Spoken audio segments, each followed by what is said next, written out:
Hello there and welcome to Really Cool Excel. Today we're going to look at the if function.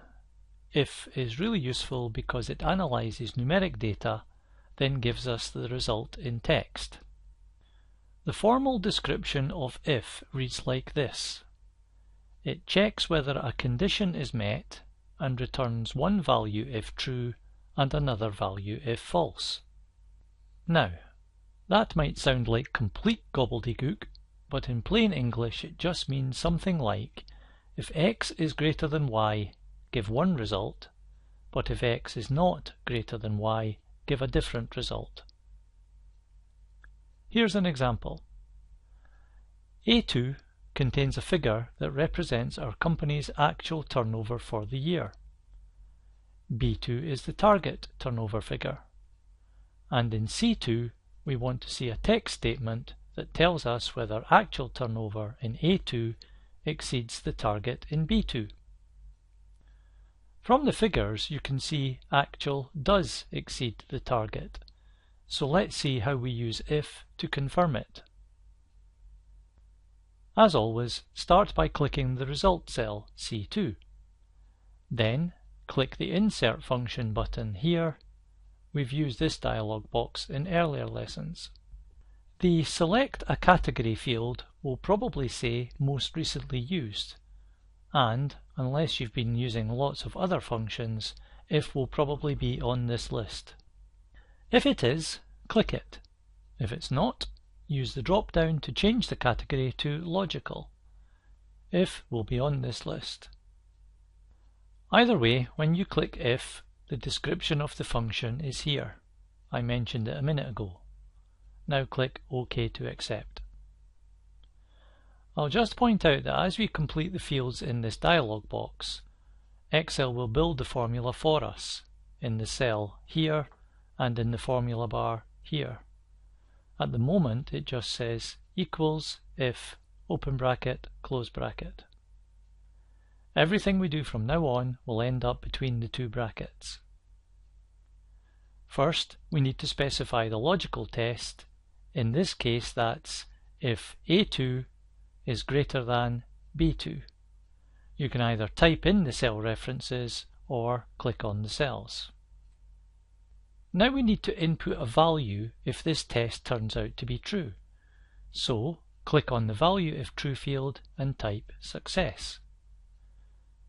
Now, click in the value if false field, but take a look at the formula bar and see what Excel's done for us.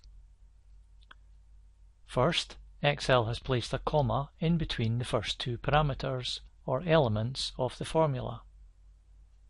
Second, it's put quotes around the word success, indicating this is the text that will appear in C2 if A2 is greater than B2. OK so far? Good. In this third field, type failure. Look at the formula bar again. There's another comma separating the second and third parameters, and the word failure is there too. There are no quotes yet, but that will happen automatically when we click OK. Watch the field closely when I do click OK, and you'll see the quotes being added.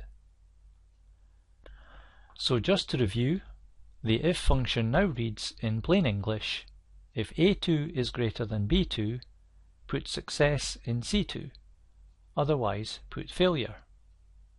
Now click OK, the quotes are added in, and there we go.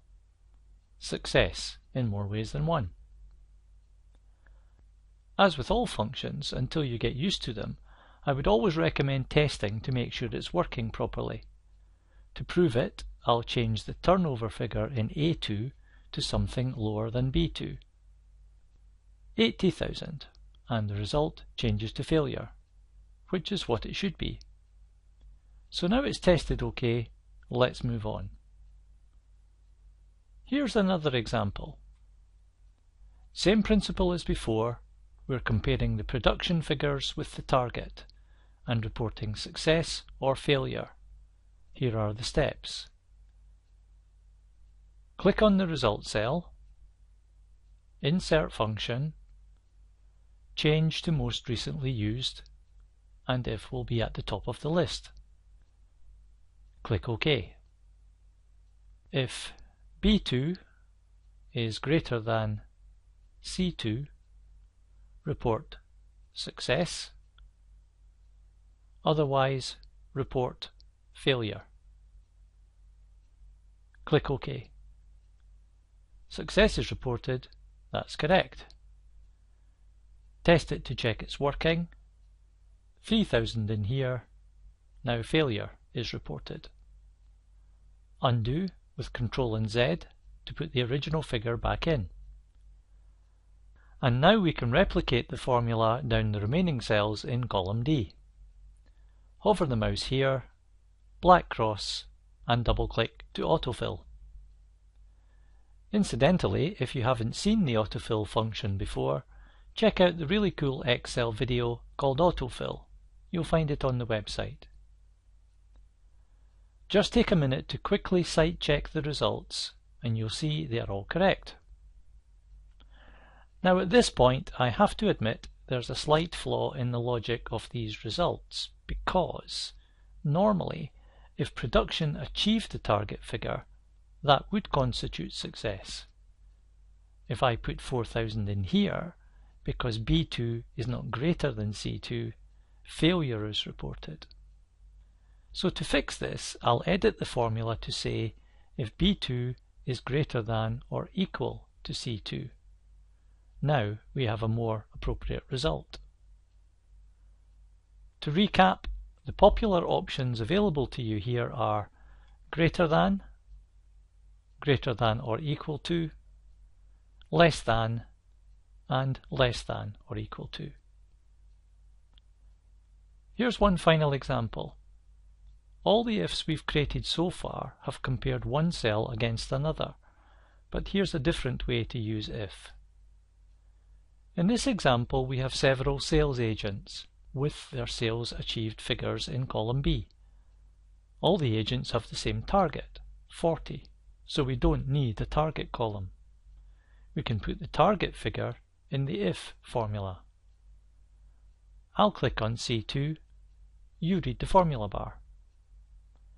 If B2 is greater than or equal to 40, and you know the rest. Finally, double-click to autofill. So that's an introduction to the if function. As you can clearly see, the main benefit is that Excel speaks to us in English, or whatever language you put in the quotes. Therefore, it's very easy to analyze the results. There's a lot more we can do with if, but that's covered in other lessons further down the line. I'll leave you to go off and experiment, and if you'd like more practice, download the associated Excel file from the website. Thanks for listening, and we'll see you again next time.